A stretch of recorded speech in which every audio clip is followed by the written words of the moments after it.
Today, in another 2 hours from now, Pujya Swami Satchidanandji will be completing 50 years of entry into the ashram in total and absolute dedication to our Param Pujya Papa and Mataji.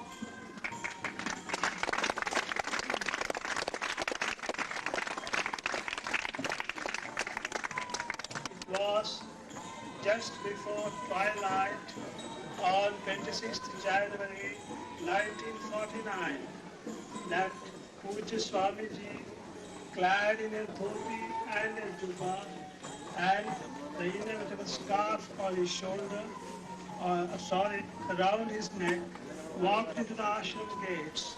Papa and Mataji were then standing near the cement seat, watching the visitors' progress with interest. As Swamiji came up the steps of the Panchavati, a broad smile lit up Papa's and Mataji's faces, and they welcomed their newest child into their midst, a child who was going to take over the reins of administration when your Papa and Mataji betook themselves away from our midst in the physical sense of the term. As Swamiji came up, I am told Papa smilingly patted him on the back and told him, "So you have come." It was a dedication in the finest sense of the term.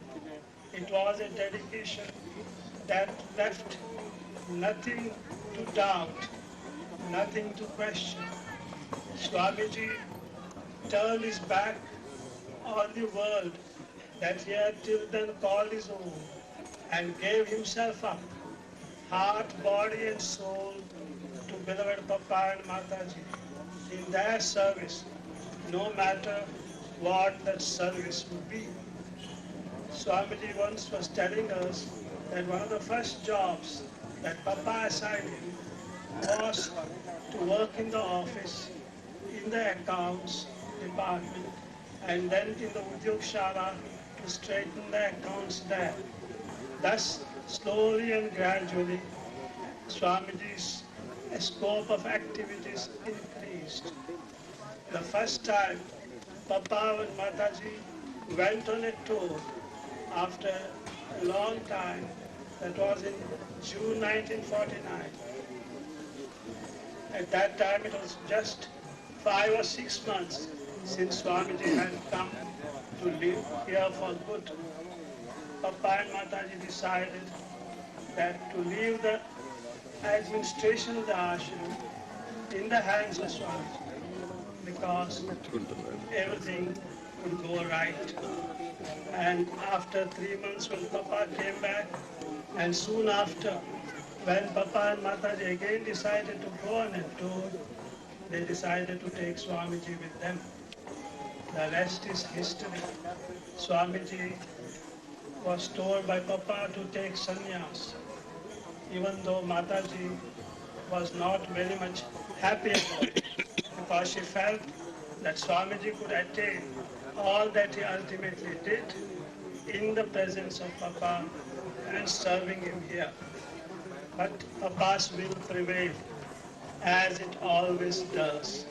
And Swamiji went to the Himalayas, to Rishikesh, where he had the company of other Swamis like Pujya Swami Satchidanandji, Pujya Swami Vishnu Chaitanya, and other Swamis who had been ordained into sannyas by Pujya Swami Shivanand Maharaj.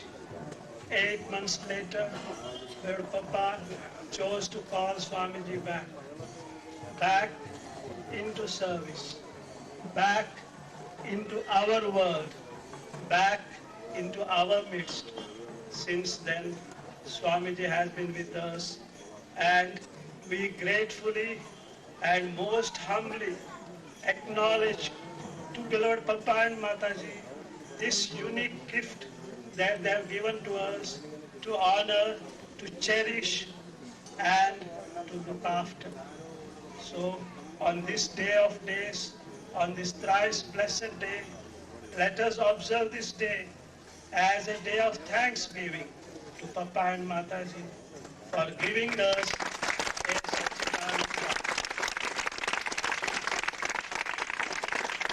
A Satchidananda who promises to take us along the path chalked out by our Papa and Mataji unto the highest goal, eternal happiness. We are thankful to you, Papa. We are thankful to you, Mata. And in the same humble tone, I would say, we are grateful to you, Pujya Swami. Om Sri Ram.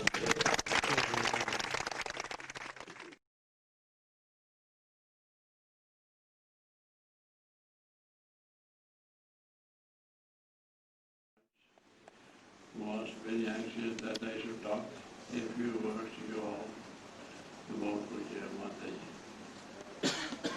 Though I was not ready, and I usually do not talk much.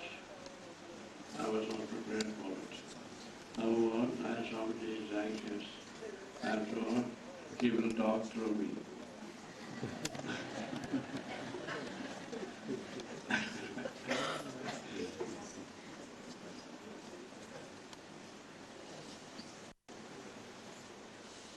I first met Param Pujya Mataji when I came to the ashram in 1947 for Bhagavad Papa's darshan.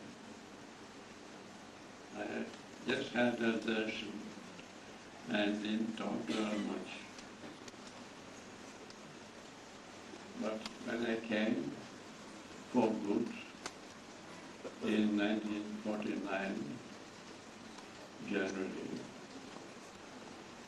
I became so close with Pujya Mataji that I became a part of the ashram very soon. It was all Mataji's grace.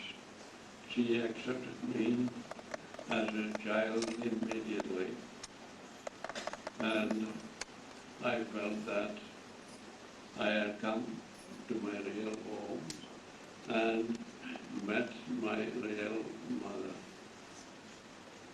I didn't have the good fortune of staying or enjoying the company of the mother who gave birth to this body, as she passed away when I was only 5 or 6.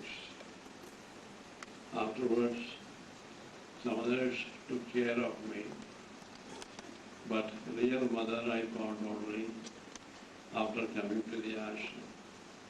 Till I came to the ashram, I never thought I was at home anywhere.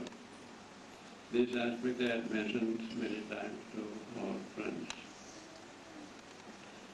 With Mataji, I was moving so closely that I was either with Papa during the day, I was either with Papa or Mataji, from the early morning to late at night. I was going out with her. I was in the kitchen, not cooking, of course. We were eating together, we were walking together, we were supervising various activities in the ashram together. I was like a shadow to Mataji. When I requested Papa to permit me to go to solitude, Papa readily agreed. But Mataji did not like that idea. She quietly called me and asked me what was the necessity to go to Rishikesh or any other place when I was given by Papa, by his grace, the chance to serve him. Nothing is better than serving the Guru. Guru service, Guru Seva gives you everything that you need in your spiritual progress. You are thinking of going to the Himalayas and spending your time in meditation. He is not going to help you as much as the Guru Seva you can do here. So don't go. But I was not prepared to hear. I was adamant. As I felt that whatever work I was doing was not done with the right spirit. And I knew that unless it was done in the right spirit, the benefit was not there. So I wanted to maintain the attitude of dedication, of perfect surrender when I was doing any act, which I thought I could get only after preparation of meditating for a long time in solitude. I was wrong. Mataji's idea was different, and I finally found that she was correct. Especially, I was temperamentally suited more for activities than for silent meditation. She knew it better. She feels that, not only in my case, but in everybody's case, as Lord Krishna has mentioned in Srimad Bhagavad Gita, even after attainment, those who have reached the goal may like to sit silently, communing with the Spirit or communing with Paramatma, forgetting what is happening in the world. That is one way, and the other way is, having attained the supreme goal, abiding in that spirit, one must be active in the world. That is what our Papa and Mataji were doing. And Mataji was for that, and Mataji would advise only that for everybody. She never even liked anybody to take to the order of sannyas. She said it is not necessary. You go on doing your normal duties, but with the intense aspiration to realize the truth, by remembering God constantly, by dedicating all your activities to God, you will be able to attain the goal soon. But especially in my case, as I was given the opportunity to serve the Guru, she thought this was the best chance and I should not miss it. Ignoring her advice, I did go and spend some time in the Himalayas. But finally her will prevailed. I was called back after 8 months to join Papa in one of their local tours. And Papa wrote such a letter that anybody who read that letter would feel the humility in Papa. Papa could have asked me or commanded me, we are going on tour, come down and join us. Instead, he said, Mataji and Ramdas are going on tour from such and such a date, visiting such and such places. We will be away for 3 or 4 months. This time, we are not taking anybody with us except you, if you are willing to come. And such a letter went deep into my heart, and immediately I sent a telegram saying that I was going to join them at Bangalore, and I did do that. Another thing that happened was, perhaps Papa and Mataji might have been discussing very seriously about calling me. Papa would have argued that it was not advisable to call me because I went there for silent meditation. Mataji would have argued that it is better that he comes down and does seva for you. That way some argument must have been going on. And that night, while I was in Rishikesh, I spent that night sleeplessly. I was in the room alone, and I could feel Papa's and Mataji's presence so close to me. The invisible presence was felt, and I could not sleep at all. And I was wondering what was happening. It was only when their letter came after 4 or 5 days, I could connect up that it was at that night that they were discussing about my need to join them. So merciful was Papa and Mataji. So Mataji's will prevailed, and I came back. Even after coming back, I was not ready to continue working here, as I was still feeling that though I wanted to serve Papa and Mataji, I should do it in the right spirit. And I had not got the right spirit. Again, Mataji almost scolded me that I should not think of going. I should do service to Papa. And she brought about the circumstances in such a way that my going was practically impossible. It happened like this. I was anxious that somebody should be there to help Papa in correspondence and other matters. And I had requested Papa to be on the lookout for a good person who would be prepared to do service in the ashram and who would be fit enough to take up Papa's correspondences, etc. And we did find a man. He came here soon after we returned from the tour. Papa tried him for a week and told me, this young man is perfectly all right, he can carry on. Now you can safely go, you need not be anxious. And I prepared myself with this, packing my extra clothes in a small bag.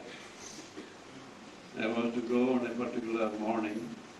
The previous evening, a telegram came addressed to that young man, saying that his mother was seriously ill and he was to return home.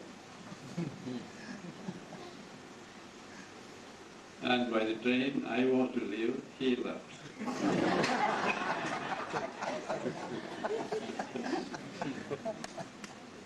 And after he left, I had again, with my small bag in hand, I had a talk with Papa and Mataji right in front of the kitchen behind as to what I should do. Papa said, you go, don't worry about anything. Mataji did not say anything. I asked Mataji, what should I do? He didn't answer. Mataji, please tell me definitely what I should do. Will you do what we ask you to do? He said, we ask you to marry tomorrow, will you do? That was the last straw. I didn't talk anything after that. I placed it back there. I said, Papa, let us go to the office and start correspondence. That is how she brought about a very important and crucial turning point in my life. And by her blessings, I did not find it very difficult afterwards to carry on with the activities as I wanted to. That is how Mataji became a very, very important, guide in my spiritual life. And her close association for so many years, especially after Rupa's Samadhi, when I had to attend to our health problem, correspondence and ashram administration, so many things together. They had to move with each other so closely that sometimes she had to scold me also. I used to be a little naughty sometimes. I used to ask her some questions which she thought was impertinent. She would scold me. I would take it coolly. And that she molded my life and prepared me to take up more and more responsibilities and carry on feeling that everything is done by himself. That is the greatest advantage, that the greatest gift she has given. So, anybody who has come in contact with Mataji cannot forget her. She is the most unforgettable character for everyone who has come in contact with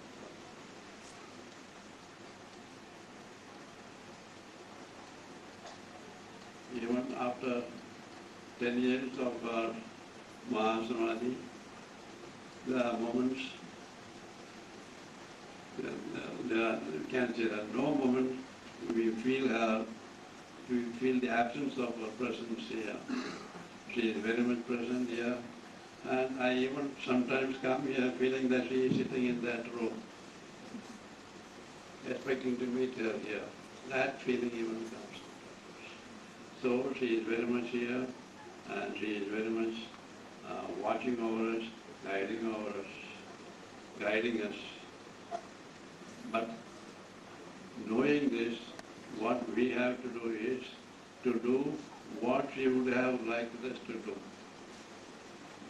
She would have liked us to aspire only for God relations, to leave all the mundane matters in the hands of God, to do as He wills, but aspire and to do everything only for God relations.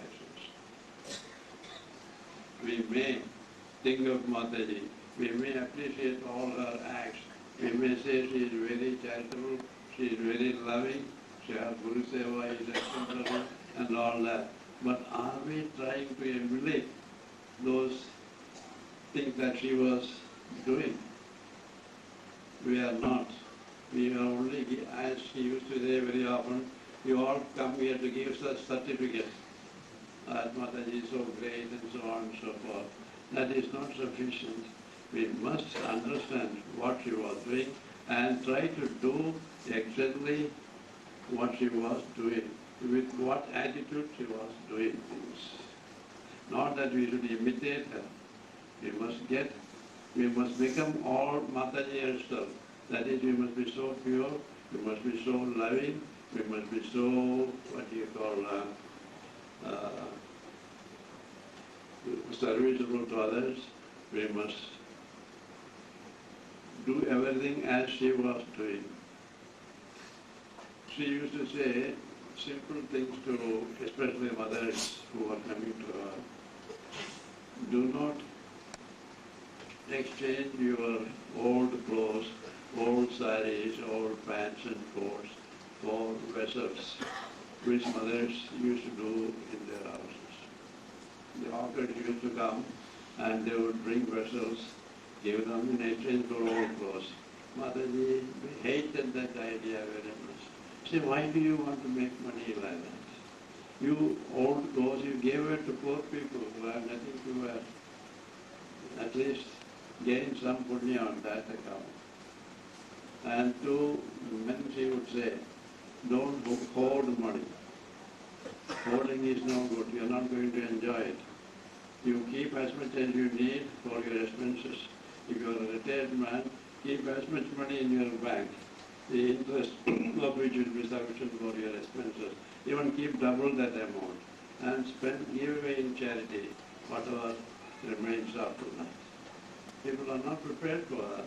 They want to depend more on their money than on God. That Mataji did not like at all. In spite of all the advisors all her life, she did not find people changing at all. So we must do things that would have pleased her, that would please her. Even now, as she is watching over us, she will be pleased if we act as she expects us to act. Let us remember her constantly and try to be real Matajis by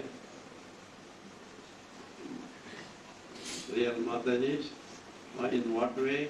By loving others, by giving away everything without possessing anything for her, without holding on anything for her, and doing Guru Seva. Her Guru Seva was not for the personality of beloved Papa. Her Guru was the whole universe. So her, by serving anything, anybody, she was serving the Guru. That was her attitude in service. That was her out. That was what she felt by, what she meant by the word Guru. Guru is God Himself. As God is everything and beyond everything, everything means the whole universe is God's form. That is Guru's form. Serving anybody is serving the Guru. That was why, how she was serving Papa. She expected us also to widen our vision, to love everybody and to love and serve everybody. Let us all try to do as she was doing and try to do that would please her and make her bless us to go fast on the path and reach the supreme goal. Om Shri Ram, Jai Ram.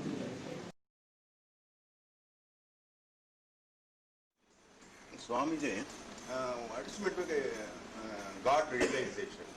God realization. God realization. What is God realization? Because I am in LKG stage to understand. God realization can be put in different words. Self-realization is also God realization.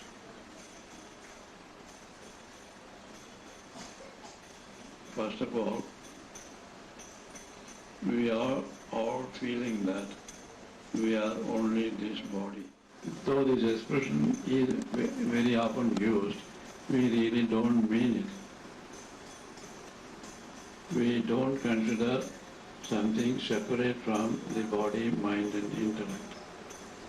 Now why is it so? Then what are we? We don't even care to think what makes this body active, what makes this intelligent work. We don't even care. We take it for granted that all these are going on by themselves. That is because we are obsessed by the ignorance that we are only this and nothing more than that.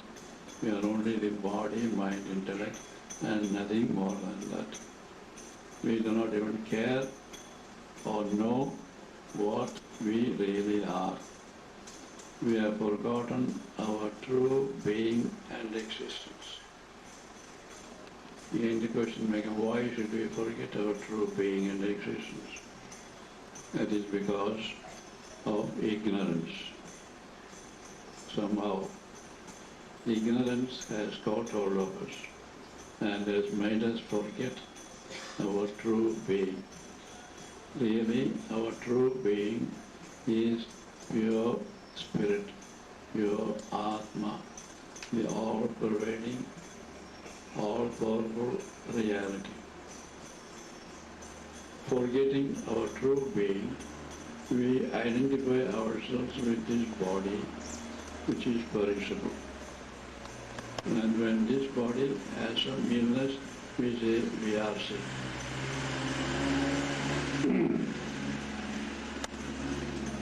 And if this body dies, somebody will say this so-and-so is dead. So all referring to the body only, nothing referring to our true being, nothing referring to our real self. Now, the realization of our true being, that is our true self, by removing the ignorance that is standing in the way of such realization, is called self-realization or God realization. Now, how can we remove the ignorance? All those in the world are obsessed by this ignorance, except a select few who have realized the truth. They have no idea of a higher life. They think that this is all the world. They have to struggle hard to exist, to make their living, and some disease comes, they weep over it, some enjoyments come, they laugh over it, and thus the game goes on. They cannot think of anything higher. But a stage comes when they are not happy, then they are told that there is something higher.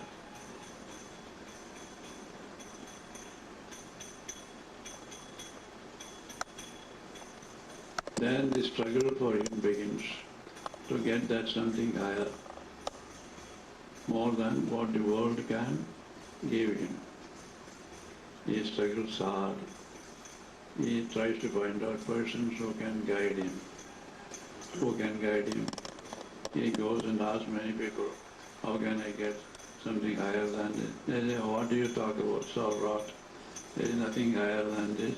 You enjoy this, you enjoy that, and be happy. That's all they will say. But ultimately he will find some wise person, a man of wisdom, who can say that this is not all. You have forgotten your true self. That is why you are suffering. If you are able to know your real self, experience your real self, you will be filled with peace and bliss, because that is the nature of your true self. And then he gets guidance as to how to contact that real self and remove that ignorance. He is told to practice sadhanas on the path of devotion, the path of jnana, on the path of karma, or on the path of yoga. He practices devotion as directed by the Guru. The wise man is considered as Guru by him afterwards. So this practice, if intensely done, will draw him away from all the worldly attachments, free him from all the worldly desires, worldly ambitions, and so on, and gradually making him pure in mind gives him the experience of his true self, that is self-realization. That experience comes only when the mind is perfectly pure, without any thoughts. All these thoughts and desires will always pull us down. Those desires must be completely wiped out.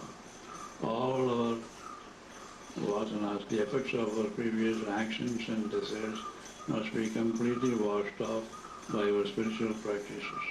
Then only we are eligible to get that experience of our real self.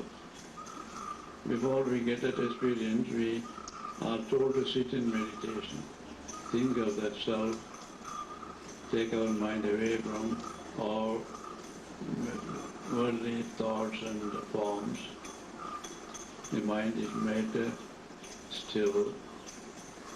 Then suddenly a day comes when you forget your body, forget the outside world, and merge yourself in that all-pervading existence, which is peace and bliss absolute.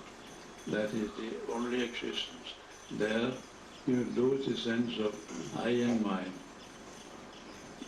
You cannot say that I have got that experience, because there is no I there, only one existence. It is just like a drop of water merges in the ocean. It loses its individuality. It becomes ocean itself. After it has fallen in the ocean, it cannot say, I am one with the ocean. There is no I anymore there. The ocean alone is there. That is our experience. And when we come back to body consciousness,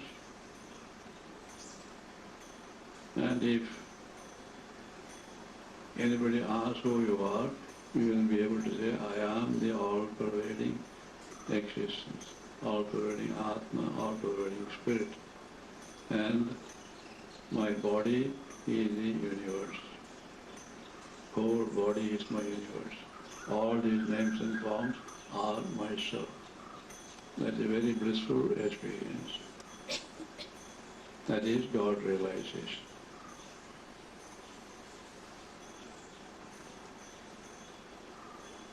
How to practice, sir? How to practice?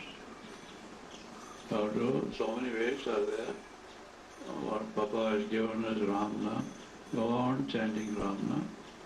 At the same time, try to take your mind away from all your worldly desires, worldly thoughts, worldly ambitions, and desires for enjoyment of the senses.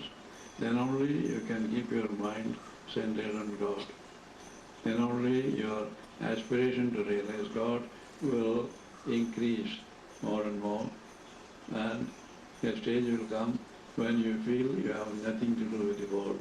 You want only God. I want nothing but God. I want only God.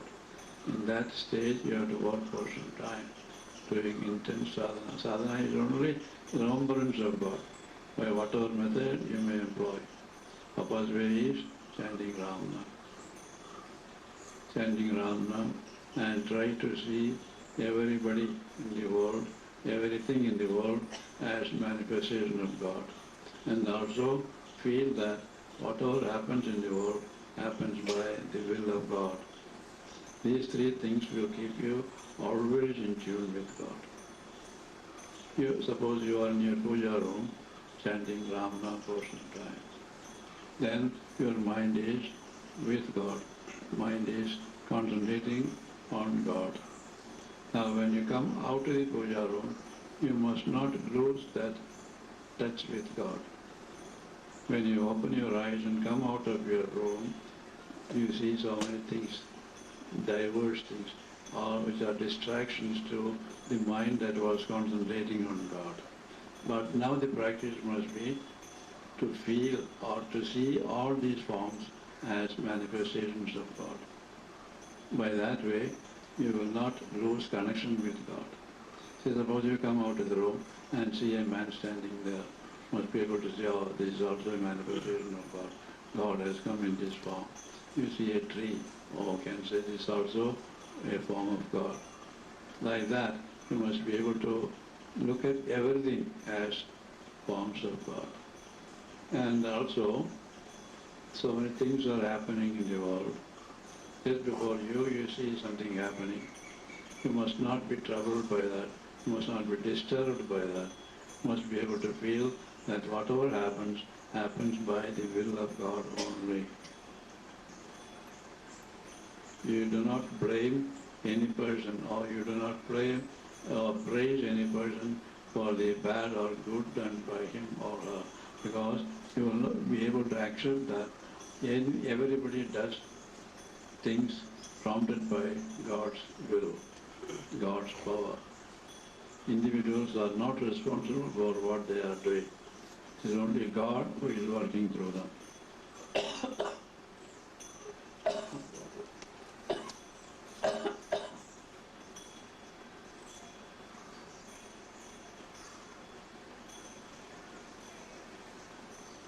So these three things, constant chanting of God's name and remembering Him, looking upon everybody and everything as a manifestation of God, and accepting that God's power is absolute, and therefore whatever happens in the world happens by His will alone, will keep us in communion with Him always, and we will be almost nearing our preparation to get the final experience of God within our heart. That is the sadhana. That is the way to practice it.